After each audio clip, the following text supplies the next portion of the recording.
I'm thrilled to be joined by this group of amazing women leaders from around the world for a discussion about creating spaces in the workplace for Facebook's global agency Women's Leadership Day and in partnership with Campaign.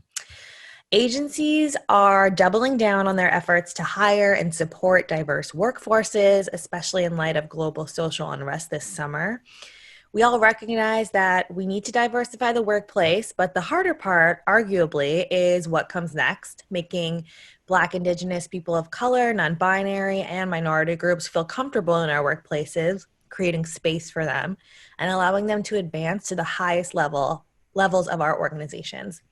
So I'm here with four fantastic women who have broken barriers at their own agencies to discuss how they're working to create space for others in their organizations to grow and thrive. So why don't you all introduce yourselves? Let's start with Gabriella. Wonderful. Thank you, Allison. I'm Gabriella Trench. I'm VP Client Services at Global Mind, an iProspect company. We're part of the Dentsu as of these 2 years, and it's been a wonderful journey. Great. Jacky. Oh, hi, I'm Jacky. I'm the CEO of Havas Group in Singapore. So I've been in the group for about coming to 6 years.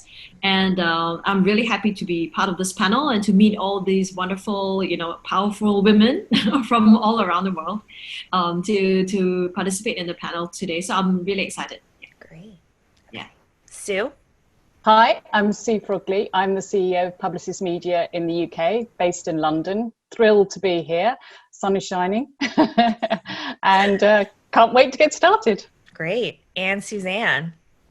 Hi, everybody. I'm Suzanne Powers, the Global Chief Strategy Officer at McCann World Group. I'm based in New York City. Also sunny, Sue, which is rare that we both have sunny cities today, but also really excited to be part of this important conversation today. Great. And I'm Allison. I'm the U.S. editor of Campaign, also in sunny New York. And I haven't mentioned it, Allison, but I'm in Miami. So I think I'm in the sunniest of all cities. You are. It will stay that way too. And I'm glad it's sunny in London and New York today. It's very rare. Cool. So you guys are all from different regions around the world. So I'd like to dig in first a little bit about what creating space in the workplace looks like in your local culture, local market, and what unique challenges you face in that. So Gabriella, why don't you kick us off? Wonderful. Creating space, I think that's a wonderful title for this meeting today. And what is very interesting is, based in Miami, working for the Americas and principally with the Latin American country, we've been creating that space for over 15 years, working remotely. At least that has been my experience, working with teams everywhere. So what I see that has happened now is that has gotten accelerated with our partners in the client side and other partners that maybe we're not so used to. But I'm lucky that internally we've had that experience all these years. So for the team, it hasn't been a huge transition on the work every day, but it definitely has been a challenge in other ways. Creating space now for working from home and incorporating our personal lives when we used to leave personal life at the door at the office in many cases. So incorporating that sometimes accidentally, as we know, got to meet kids and dogs and all kinds of things, but it has really been, I think, a very empathetic and wonderful experience. That's great. Yeah. Now you have to sort of create space for people to balance their work life and personal life too in this COVID situation we're all still in. I'd love to hear from what creating spaces means for you, Jacky, in the Asian market. I would say we in Asia, I think a lot of programs have actually been launched now to help, to ensure that, the awareness for diversity, inclusivity, equity is widely adopted, widely appreciated and understood in our parts of the world. And I think a lot more programs and a lot more education has gone behind it. And as part of the group, that really focuses on creating meaningful experiences and also for brands and for people, people are one of the key pillars for our success, especially in our industry. So I think a lot more can be done. but I think we're making good progress in our part of the world.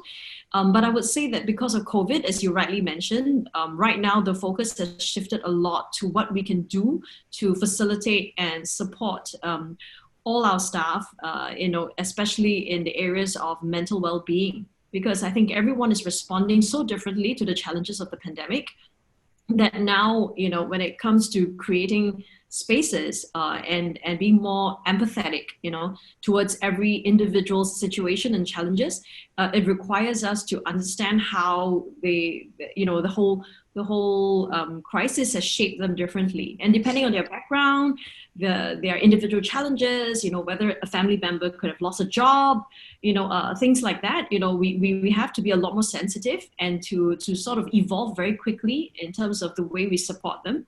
So I think that is the number one focus for us right now, and I think it replicates across like the markets, at least in our part of the world and within our network. Definitely. I'd love to pull in Suzanne here in New York because we've had a really interesting summer in the US in terms of social unrest and just the fight for racial justice. I'd love to hear how you're balancing the need to support a remote workforce with making sure that people who are minorities and underrepresented in the organization can really feel like they can thrive as well. Yeah, it's been quite a summer, hasn't it? Obviously we're all going through a multidimensional crisis. There's a health crisis, there's an economic crisis, there's a psychic crisis, there's a cultural crisis, there's a massive societal crisis. And this is true across the world, particularly though, it's always interesting being in a global job. It's been particularly interesting being in a global job because you kind of have to flex and ebb and flow with the market conditions. The US has been one of the hardest hit markets in all those crises that I've just mentioned, particularly tough in terms of social injustice, as you've talked about, and social inequality. And I think, that's the tough part of the story. I think the good part of the story is space is an interesting word. Usually we think of that as physical. And in fact, what we're going through is much more mental and emotional. We have more mental and emotional space than we ever have before. It feels, because we're working virtually and because I think, Gabriella, you were talking about empathy as well. We've gotten to know each other as humans a lot more deeply than we ever have. You're in my living room right now. I'm in your homes right now. This is a much different understanding of our people. And I think that has created a lot more space rather than, oh yeah, you're the UX person and oh yeah, you're the account person.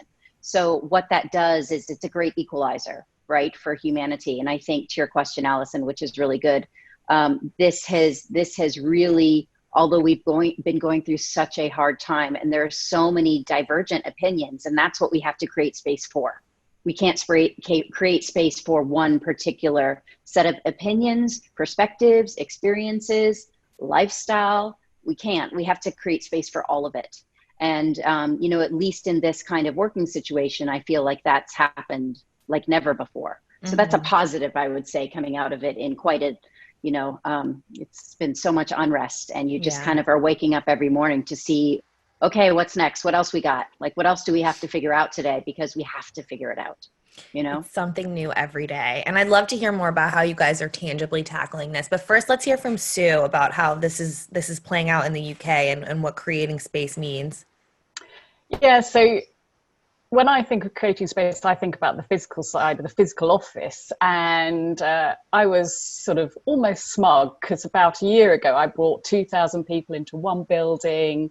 It was the iconic BBC television centre that if you've ever been to London, and it was such a big deal. We introduced fully flexible working. It was fantastic. And we were getting real traction on diversity and work-life balance. And then COVID hit and everything changed. So we were set up in a really good way, but everything was turned upside down. Yes, we had laptops, we knew how to do it, but as leaders, we were suddenly having to rewrite the rule book. I was doing Zoom calls to 2,000 people. It was terrifying, and but it was a massive learning experience. My Wi-Fi went down in the middle of a 2,000 person Zoom call, and my son was doing a hotspot in the garden. And I got the best feedback of being a human leader. And I was like, how does that work? I was so unprofessional. So people have seen the human side of leaders. It's harder, the mental health aspects, or everything that happened in the US was happening. And then suddenly we were like, well, that's the US. No, it's here now.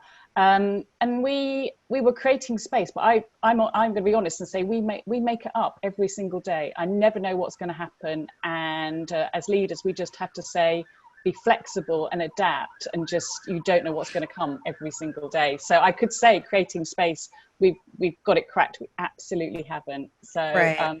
but it's quite exciting. Yeah, it's every day is something new, a new challenge, and you have to sort of, I think being adaptable is the biggest asset right now.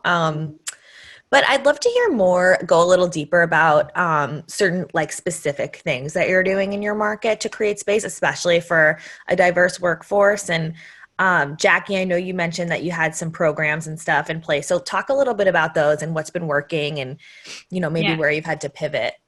Right. So I would say maybe I cite an example of one of the markets in APAC, like Philippines, for example, where there is a program that we call Talk, and it's part of what we call a all-in program, which really allows our talent team to have a 24/7 access to any counseling or any emotional and mental support, and assistance that they might need as a result of what they're going through. And this is not a program that came just because of COVID. It's been there, for some time. But I think because of all that's happening around us, there is an augmented need for us to step up on these programs. So I think that's exactly one of the areas that I think the talent team have found extremely useful and helpful and supportive during this time, especially when everyone comes from different backgrounds and not everyone has a conducive work from home environment. Because especially in Asia, a lot of the grown-ups actually still stay with their families. So you can have like a complete madhouse at home and still trying to juggle your work and go on your calls and, manage your kids. So I think that's exactly, the kind of support we have. And of course, when it comes to also helping, say, women, stay on in the industry, I think there are a lot of not just industry-wide programs to help ladies to get mentorship, peer-to-peer support, and to also get guidance in terms of inspiration in terms of how they should be overcoming some of the challenges that they're facing as they're undertaking multiple roles. I think it's not just within an agency network or specific to any agency, but in general, I think the industry is a lot more open and supportive of this topic, as you can see, and it's not just that, but also government bodies, weighing in doing research and studying, the extent of this, the social evolution and the way that women or even I would say minority groups are actually being given equal opportunities, and ensuring that there are good programs that are helping them to also be represented and to have a strong voice. I think that's exactly what's happening in our part of the world. I mean, it's like I said, there's still a lot more to be done, but I think a lot of effort has been put behind it, and a lot more influential people are weighing in. And now we're starting to see attention from not just from the government, but also from marketing consultancies as well. I wanted to highlight an example of R3 as one of the consulting companies, marketing consulting companies that we're all familiar with. They collaborated with, say, Aware, which is like an awareness for women and research. So they came together and they did a research to look at how marketing and media plays a role in the way that we create stereotypes, right, or reinforce stereotypes. So as all of us sit here and discuss about this topic, but I think a lot of it is also very much in our hands, because we are in the business of shaping perceptions. And a lot of it is, our responsibility to also be accountable about the kind of work and the kind of content that we push out to the market. So in that study, it was interesting that they analyzed like 200 different TV content, pieces of TV content from the top 100 advertisers. And they realized that they portray women 6 times more likely to portray a woman in a position of weakness, like to, demonstrating that women are less ambitious or a little bit less capable, and they tend to put like 30% more likely to put a man in a leadership position when they actually feature the person in a TV ad.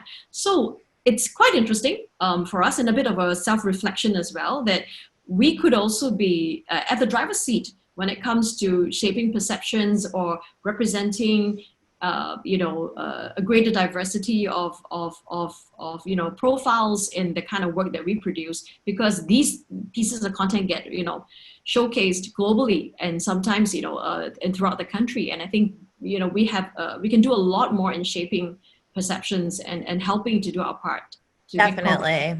And I think, part of that is doing the work internally, right? Because if you don't have diverse perspectives in your organization, you're never going to come up with diverse pieces of content. Absolutely. So, yeah, I mean, I'd love to hear how, some of the other markets are tackling this issue of, creating space for diverse voices so that you can be a better influence on society through your advertising and creative work. If someone wants to jump in. I'll go. We felt we'd done a lot of talking, and we decided that I said we need some action now. So we set up 4 diversity groups, which I know sounds corny, but actually you have to start somewhere. And we set up 4. We did Embrace, which is for our ethnic minority. We did Egalite, which is for LGBT+. We did Viva Women. Viva is a Publicis thing. And then we did Enable for disability. So we set up the 4 groups. They'd all been a bit loose and we're not getting much traction. So back in July, we set those up. They are employee-led, so they lead all the initiatives, but each group has a board sponsor so that there's support behind it. And also we gave them a budget, not a very big one this year, but and we said these are the 4 areas that are really important that we'd like you to drive. But then we also wanted to make sure there was a connection, because if you look at each of those groups, they face similar challenges. So we wanted to make sure there was a connection between the 4. And we're seeing some fantastic initiatives that are coming out just of ideas. And I and our board are learning from these groups, because they're saying, have you thought about this? And I'm thinking, no, we haven't. And they've got some fantastic ideas. So we've set up those 4.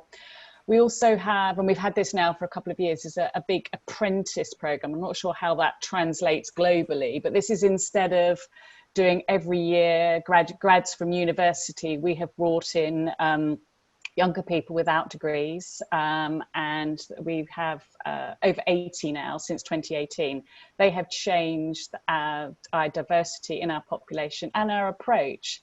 And some of them come up with some of the best ideas. We were pitching a new piece of business, and the apprentice in the new business came up with the idea, and it was so good, because we all get stuck in our ways, and it's really changing our way of thinking. So still lots to do, but that's how we've approached it this year.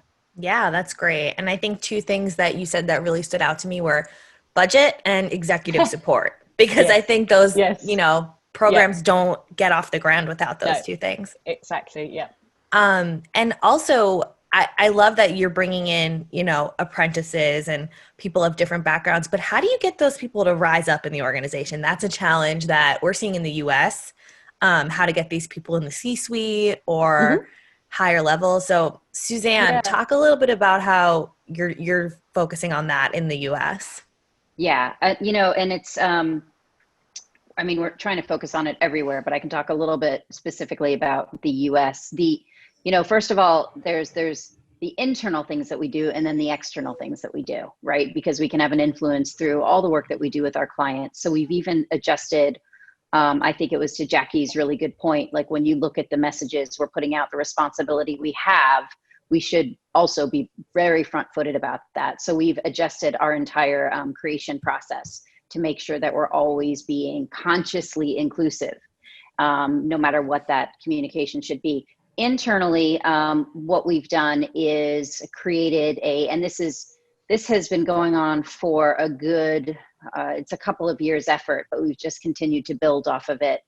And over a year ago, we launched something, and this was global, but it has particular significance for the US and the discussion that we're having, what we call Day for Meaning, which was an internal approach to looking at the very micro to macro behavioral shifts we would need to make as an organization to create the conditions where everybody can thrive, no matter the background, no matter the perspective, period.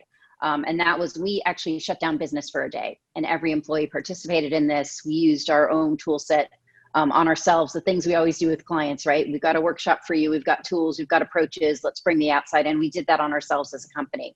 And every market came back with a very specific, tangible action plan that they had to implement from that work. So that was about 14, 15 months ago. We've taken those action plans and implemented them. So specifically for the US, there were things around, obvious what you're bringing up, Allison. There's that kind of 3 to 5 year sort of territory where we tend to lose people out of the industry. They came in, they sort of thought it would be interesting and a place for them. They don't feel it's a place for them. So what do you do to actually shift those conditions?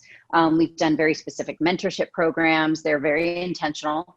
They're very targeted to the people that we want to see rising through the organization, that we all need to see rising through the organization. We've also built out just different ways of working, even, it sounds simple, but it's not, like a micro change of just how we hear things, listening differently, having open ears, open to all perspectives, etc. So there's all sorts of specific things that affect the day-to-day behavior in the companies. We'll be repeating that same process, Day for Meaning, that I mentioned in December again. And we'll be doing a build from the pieces that all the different markets have already put in. We'll continue to go. And in addition to that, Allison, you'll be really familiar. Of course, we picked up all of the 12 steps from 600 and Rising, and we have specific action plans that go with each of those steps. And we've just been back to the internal piece and how important it is, 100% transparent with our teams. Here's where we're good, here's where we're not so good, here's where we have to really push to improve. And some of that has been incredibly painful for our leaders, back to leadership, to just really take an honest look and say, we thought we were doing better with this and we're not. Mm-hmm. And so what do we do with our own behaviors to change that? What do we mirror to the organization? Because it's super critical. Because you can have all the action steps you want, and if you don't have personal change, forget about it. Exactly. And such a big part of it is publishing those numbers and being transparent and having a goal to work towards. So that's great that you're doing that. Gabriella, I'd love to hear about how, this is playing out in the Latin American market and what tangible things you're doing.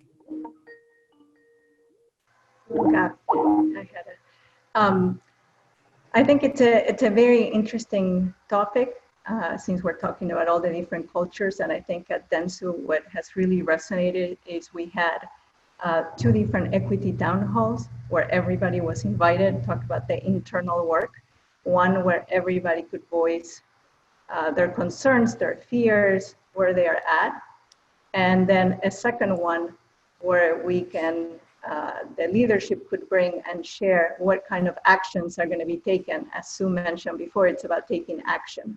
So what kind of programming the VRGs and DEI teams have put together for all the diverse groups, from parents to mental health, to women, people of color, everybody. What are we going to do about it? It's not just enough to support, it's the action that we need to take place. And Latin America is very diverse as well.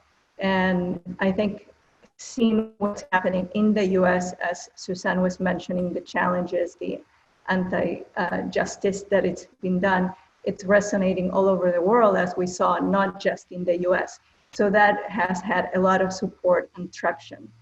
And what we've seen is that we've put together a lot of digital communities post-COVID for the different subjects or interests, where you have people of very different interests. And we've seen tremendous engagement into that participation, open rates, new groups coming together, listening, having that kind of dialogue, but also at the same time at the leadership level, the education aspect. How do we now interact with those kinds of questions and concerns that everybody has. So it's been very open. It's a work in progress, as Suzanne also mentions, learning on the go and challenging, and at the same time very rewarding, I think, in the long run, for sure. Yeah. And what's key is sort of like remembering that not everybody fits into this one bucket, right? Like you're not just a woman, you're not just Black, you're not just LGBT. There's a lot of intersectionality and blended identities that you have to account for. So how are you making sure you're not making people feel like they're just, slotted into this bucket and they're really recognized for who they are and who they identify as in your organization? Sue, why don't you kick us off? So it's hard. Yeah. And as I mentioned, the danger is you set these groups up and then you set up different sort of camps, which you do not want. So, as I said, we try and make sure there's a common thread between all of them. And by having a sort of board sponsor, it does bring them all together. And I'm not sure that I've actually cracked the answer to that one yet. So, and I think it's a risk. I think it's a risk for us, and we have to be very, very careful, because I've had one example where, when the Black Lives Matters was all happening, we were really, really focused on that. And of course, I had somebody else that said, "Well, hang on a minute, this other area is important as well." So it's a really fine balance. So. You can hear I haven't got the answer, but what I do know, it's a tough one. It's a it is a very, very tough one. But what we do is we say fairness, so that there's not one special group or anything like that. It has to be completely fair, same budget, everything has to be the same, and that's probably as far as my answer is at this point in time, because we're still learning. Yeah, and that's okay. Like as long as you're doing the work. Yeah. Anyone else want to jump in here? Maybe I could have a go. Go for it. No, I think a lot of the decision making probably starts from leaders, right? So even when we form committees, or even in our own hiring decisions, as we pick leaders out for the organization to take different positions and roles in the group, we need to make a conscious effort to ensure that we're not too skewed in one group versus another, for example. So I mean, it's really important, because imagine having a leadership meeting or a management meeting, and assuming you have like 15 to 20 people who are in relatively senior positions and they're all part of the team, and if you look across the room and you realize that you have a huge representation of one group over another, you would already inherently know that most of the decisions will be skewed, because you're even if you were to go by the majority or a voting system, chances are you would get one outcome more so than the other, even without asking the group for their opinions. So it's really important to be conscious about ensuring that we have good male female representation, people with different sexual orientations, people from different age groups as well. And I think a lot of these questions are, it really starts from embracing it from the top. So, if we're in a leadership position and we're able to make that difference, I think it's important to inculcate that as a culture in the organization, so that it trickles down to how your leaders hire their teams. Right. And sometimes raising that question about diversity in the whole recruitment process will help us to bring in the right kind of mix, so that we are more balanced as an organization and in our views towards anything, even in terms of the way we generate ideas for our customers, or the way we resolve staff issues. Yeah, I think it all starts from there. Yeah. But that's great. Suzanne, I saw you were getting ready to jump in with the response. Yeah, I mean, I think this is the biggest challenge we have facing the business, period. So when you hear, I mean, Sue, I totally appreciate we don't know, like, I'm not sure we know, we don't have all the answers. I think we have to just embrace that it's going to be constant learning and optimization. And, really and that's why I always go to and tell the teams, really think about, again, those conditions, the conditions we're creating internally. Are they a place where any perspective would be looked at in the same way as anybody else's? And if we don't have those conditions, that can be everything from how you do meetings. It can be, it's everything, like every little thing. And I do think this, you know, I'll use a very overused word in this COVID situation. Things have been accelerated by this pandemic. So virtual ways of working have accelerated the need, and I think the conditions where everybody's opinion matters, but also all the expertise can blend in such a different way now. It's just, I get really inspired by it. The innovation that's occurred from that, the different team constructs that have occurred from that, the different cadence and flow of work that has occurred from that. And that to me helps it not just be about one group. Pre-COVID, like we as a company focused quite deeply on women for a few years. And we wanted to make sure that our, you know, we're looking at those numbers and really pushing those ratios. And, you know, I think we've all learned a lesson about numbers and ratios. That's not the whole story, right? So, but we did, and we made a concerted effort against it. And then to your point, there's all, of course, these other groups that we were obsessively looking at women. And, you know, I'm happy about that. I'm a woman, of course. But, you know, there are so many different things that we have to keep in mind, especially if we want to do great work for our clients. And that's what it really comes down to is really thriving. You know, creativity that can thrive must come from different perspectives. It doesn't come from the same. Definitely. And it sounds like, you know, listening is a really good place to start. Gabriella, I just want to loop you in here and see if you had anything to add.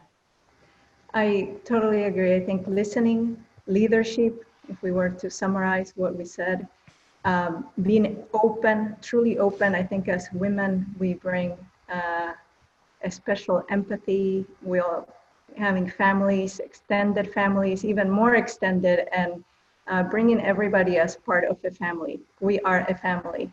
And in that way, we can foster that creativity, that acceptance. We are okay. We are okay to make mistakes as well, as Sue mentioned, being human with all the mistakes, and take it from there, grow from there. Yeah. Suzanne, you were getting at something really interesting, which is that diversity is a good business decision and that you can come up with more creative work by having a more diverse workforce. I'd love to know if you have an example on hand, you know, of like when diversity created better work for a client or made a better business decision for your agency.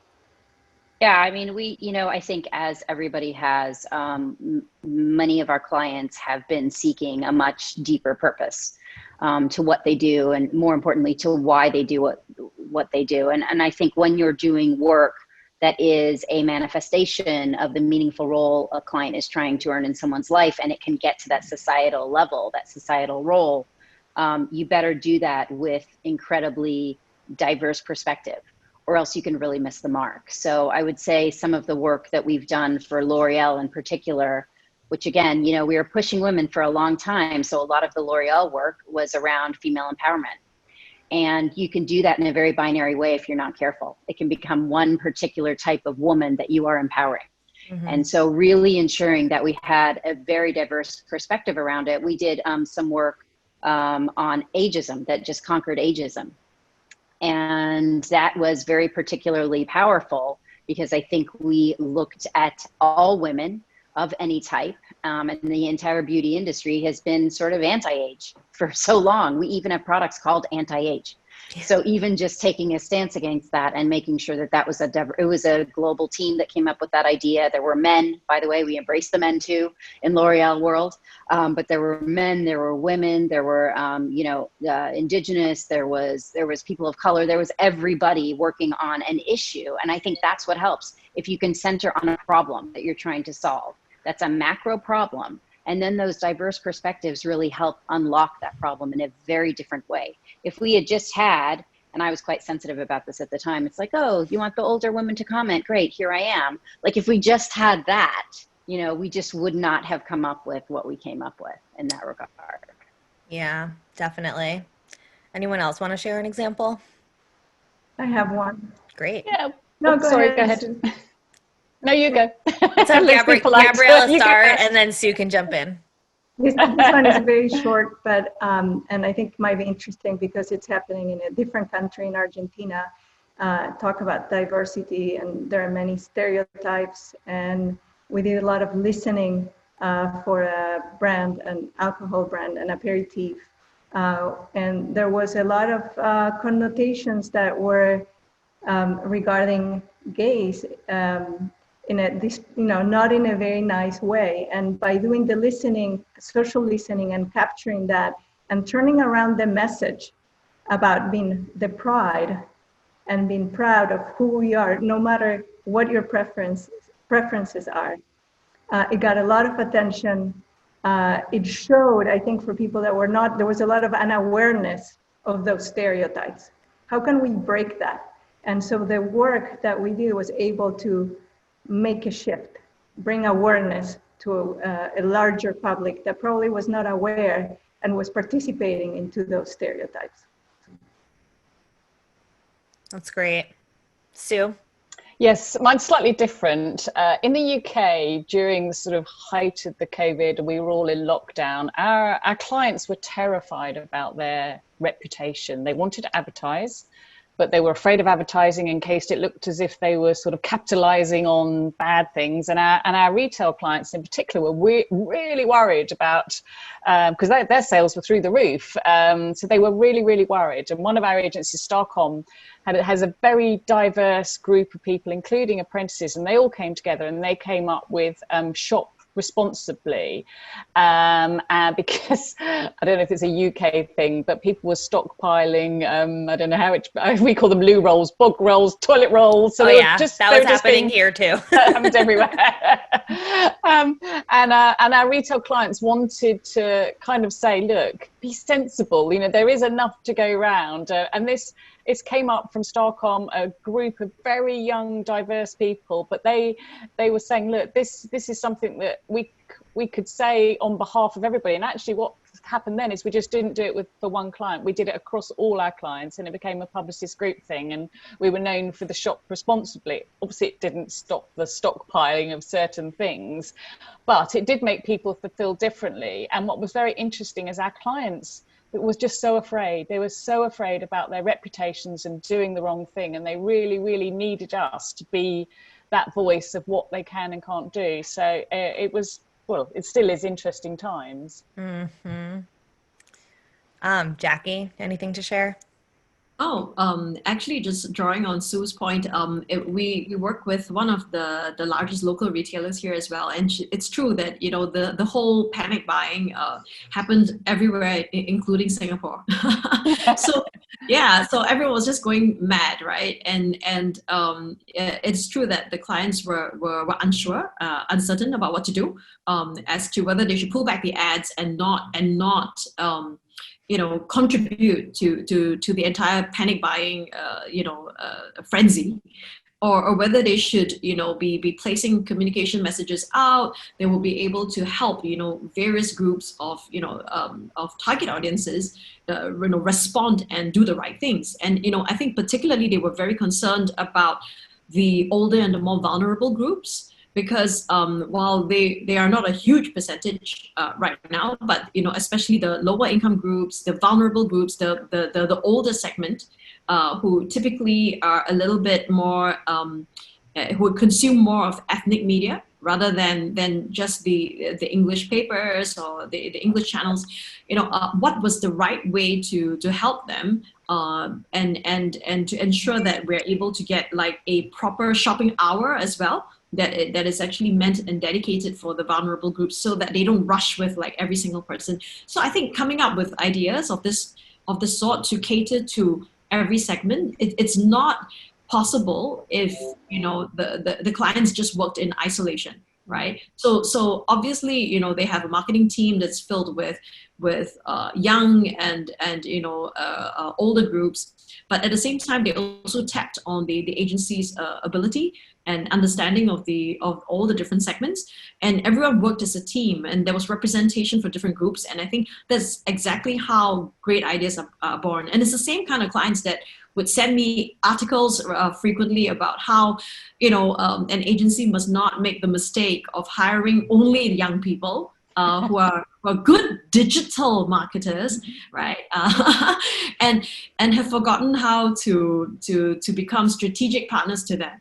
Who Right. people with experience, who fully understand the funnel from upper funnel to the lower funnel, and who understand how to gel everything together in a proper strategy. How can we play that role? If we're only just looking at hiring the youngest segment who are only good in digital marketing, for example. Exactly. So, yeah, exactly. So those are the kind of clients that really inspire us. And I think that's like an excellent example. Awesome. So, I mean, you guys are all coming at this from a position of empathy because you're all women and you had to work your way up into your respective organizations. I'd love to hear how, you are getting the non-diverse employees in your organization involved in these efforts and focused on these efforts. And then maybe just some tangible goals you've set that you're hoping to meet within the next year or whatever timeline you've put yourself on. Gabriella. Yeah, that's a wonderful question, Alison. I think, as I mentioned before, being a family, it's a work environment, but all being part of a team, we are all part of it, whether we're diverse or non-diverse. And we need, in the case of women, we need those men cheerleaders that will support women, and to the moment where there is no difference, right? Men or women, it's we're all humans, our capacity. I think I was inspired by the He for She program that the UN started in 2014 of men and boys showing commitment to this movement. So this, as you mentioned earlier, it's been going on for a while. Or internally at Dentsu, the Female Foundry that started in 2016, supporting female entrepreneurs with mentorship programs to do good work. And we've done 7 trainings across 4 different markets, 4 different continents, I should say, in different cultures and countries. And we've seen 103 women taking their businesses to the next level. So, and the people participating in those trainings are non-diverse. So I think what I would like to see is to see that become part of our everyday, a part of our curriculum, that emotional involvement to take action and to continue to do these creative spaces so that we can raise the level for everyone.